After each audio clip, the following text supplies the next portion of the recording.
Click, kaboom, crash. Welcome, huge movie fanatic Nate, stopping on by. Today I'm coming your way to review an epic blockbuster from 1977 that I never heard of until a few days ago. Coming your way to review Rollercoaster. As I said, I've never heard of this movie up until a few days ago when I was at Half Price Books and I came across this Laserdisc from 1993, clearance priced at $3. I looked at the back and I'm like, 1977, Rollercoaster, 77, that's good enough for me. It was right around the time I came into this world, so I gave it a shot, and now I'm coming your way to review it. Needless to say, my history with this movie doesn't go very far back at all, just a couple days. Saw it for the very first time a couple days ago, and it's so fun. I've said this before on this channel, but it's so fun, me being the age I am, born in mid to late 70s.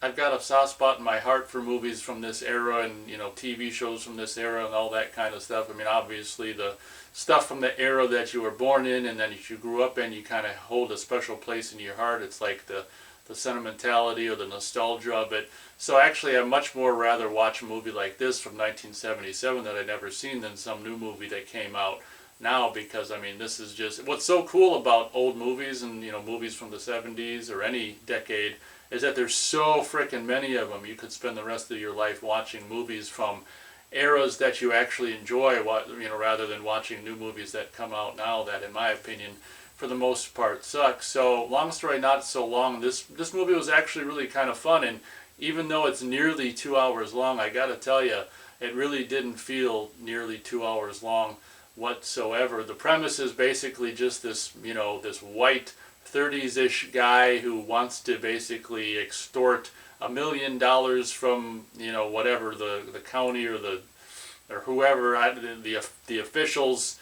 He starts attaching a bomb to roller coaster tracks, and then with a remote clicks it and blows it up, so when the roller coaster goes over the damaged spot, it flies off and kaboom and crash and damage and death and stuff. And the opening scene is kind of the best in regards to the the roller coaster mayhem. And I should say before I really get into this review that if you're not familiar with the 70s in film, North American film culture was like the disaster movie, era of the 70s. You have so many of these disaster films, a lot of Irwin Allen stuff, the Towering Infernos, the B movie like Swarm and Poseidon Adventure, and all these just frickin' Earthquake with Charlton Heston. So many frickin' disaster films to even name, and I would kind of regard this as, I guess, more or less a disaster movie. It's not really caused by, wild bees or frickin' earthquake or a flood. Irwin Allen did a bunch of TV movies too, Flood and Cave In and all this kind of stuff. So the 70s was just a plethora of frickin' disaster movies, not only made for big screen and sense around, universal, little sense around shaky sound process from the disaster film era, but also TV movies and all this kind of stuff. So this movie comes from that frickin' disaster film era, and it stars this guy, is it George Segal? I want to say he might possibly also be in Where's Papa.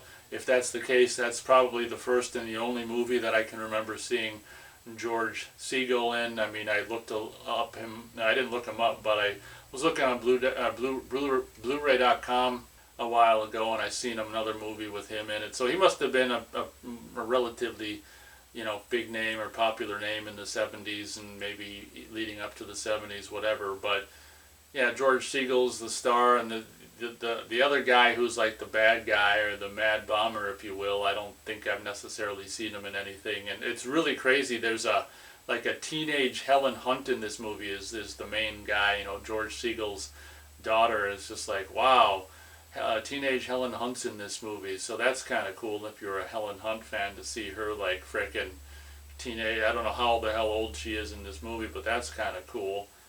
Basically, George Segal, if that's his name, plays this. I don't even know what the hell he is. He's I'm not sure exactly what he is. I think I don't know what he is. So, so there you go. But he's the hero, the main guy.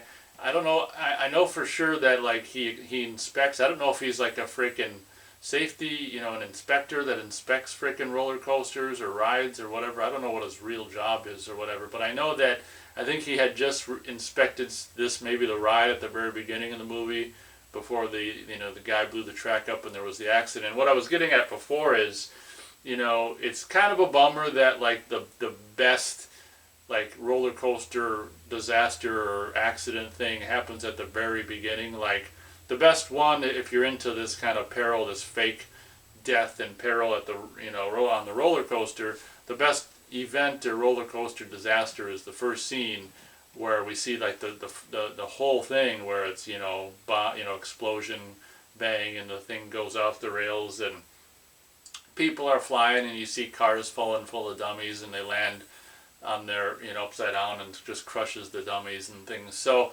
it's a little bit of a bummer that I mean, I guess honestly, how many times do you need to see it? I guess seeing it once is enough.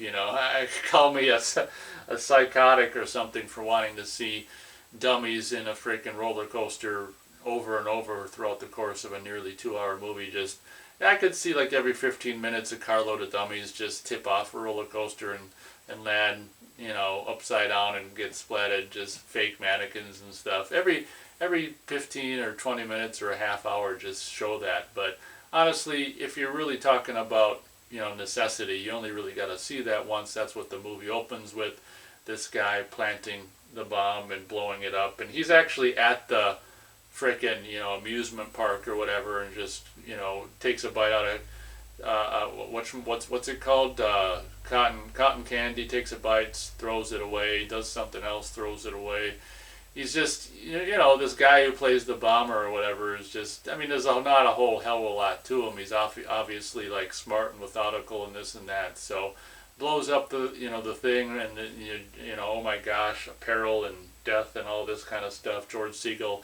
There's a kind of a interesting, funny, like this movie's kind of got this little bit of a funny aspect to it where George Segal's trying to quit smoking, and that's something he deals with a little bit off and on throughout the course of the movie, where there's this, they must have done this, I don't know if this is just a parody or if they did this for real in the 70s, but where the character George Segal's just locked in this room and just smoking up a storm and the room's all smoky or whatever. But it's just kind of a side point that he's trying to give up smoking, and at the very end he's like offered, or he gets his hand on a cigarette or means to light it and stuff, and he just like throws it away, and you're like, yeah, one final victory at the very end of the movie. But I mean, it's kind of the comedy is it's interesting how this pops up every now and then, and I guess there's some funny banter between his girlfriend and himself and stuff. So it's kind of a lighthearted disaster movie. Maybe by this time they were like, yeah, these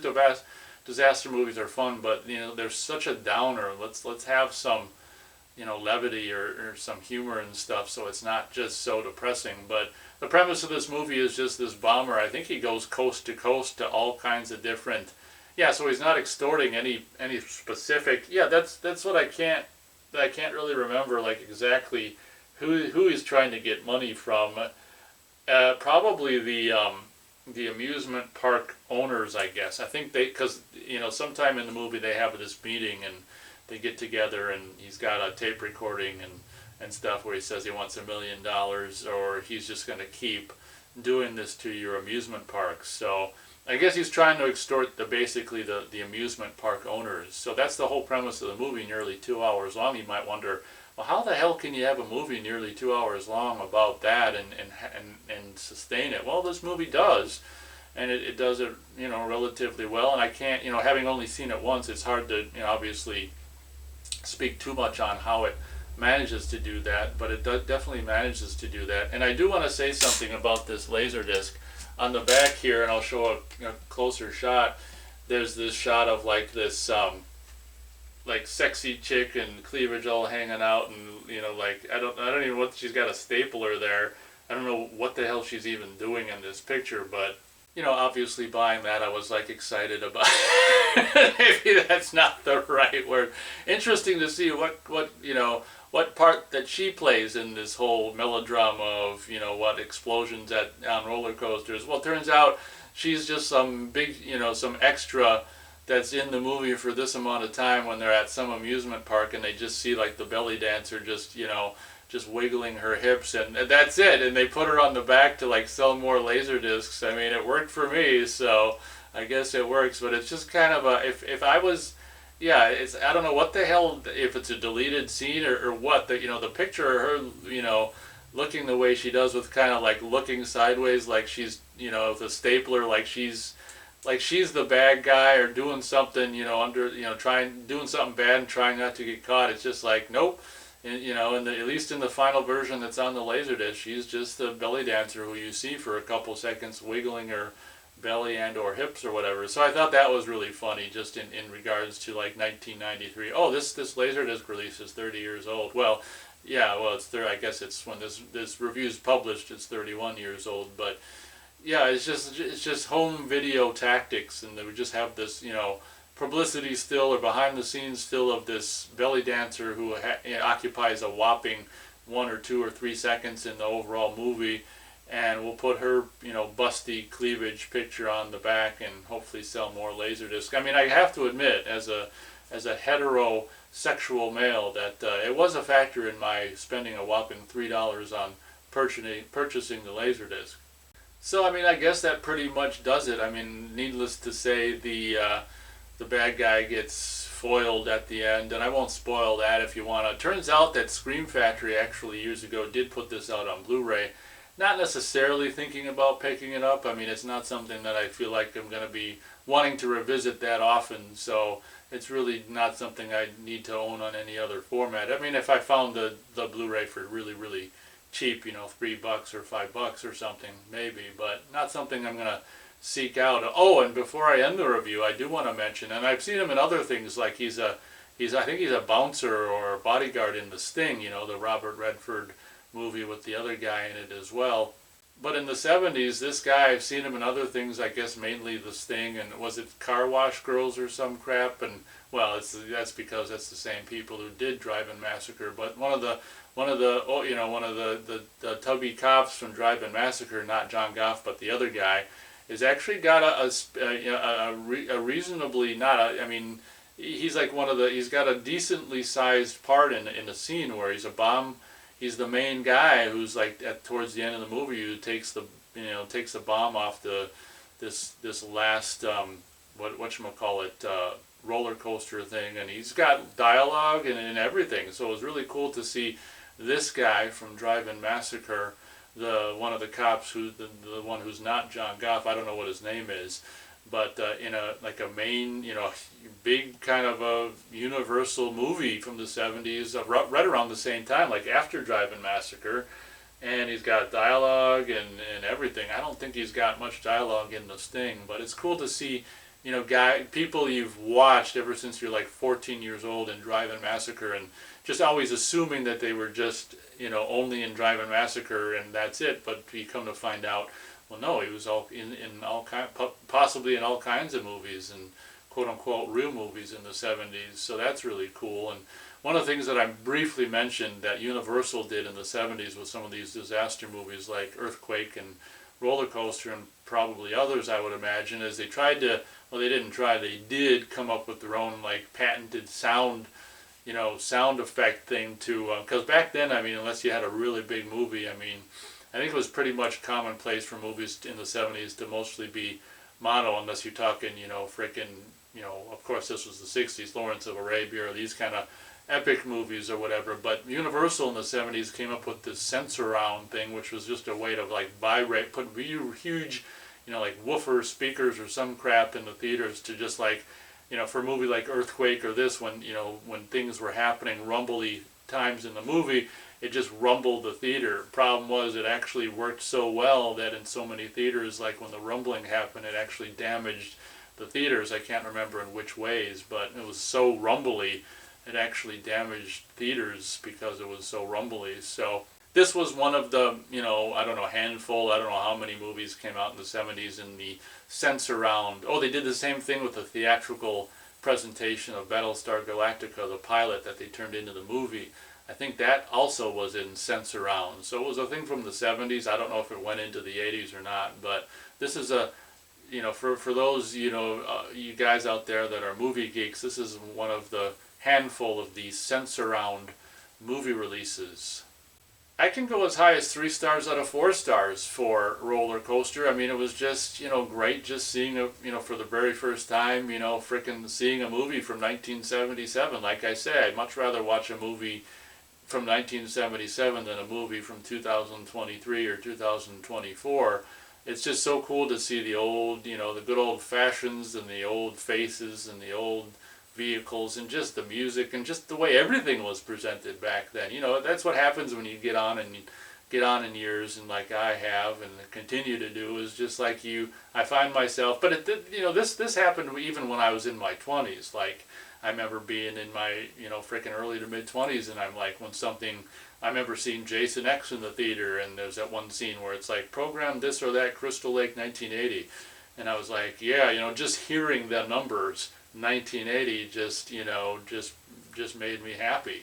So even, I mean, it's not just because I'm really getting on in years now. I mean, this was something that even like frickin' 23 years after 1980, I was like, yeah. You know, it's just weird to think that it was like, you know, I was doing that even like in 2001, 2, 3, and so it's like it was only 20 years after the time. So it's just really weird. But yeah, I blabbed more than I intended to blab for this review, but as you know, if you're a long-time viewer, that can happen with me. But I mean, like I say, you talk about something that excites you, you know, that can happen, I guess. So I don't know if this is streaming anywhere free or anything. You know, I don't know if there's a way for anyone to see it. Possibly even maybe YouTube to watch it. Maybe, who the hell knows. But I definitely, if you're a fan of, like, you know, disaster movies from the 70s and, you know, haven't seen this one yet like I hadn't, maybe I'd recommend it if you can see it for free. Maybe YouTube, maybe elsewhere. But I guess that pretty much does it for my review. Thanks so much for watching. Hope you guys enjoyed. And as always, we'll catch you on the next video.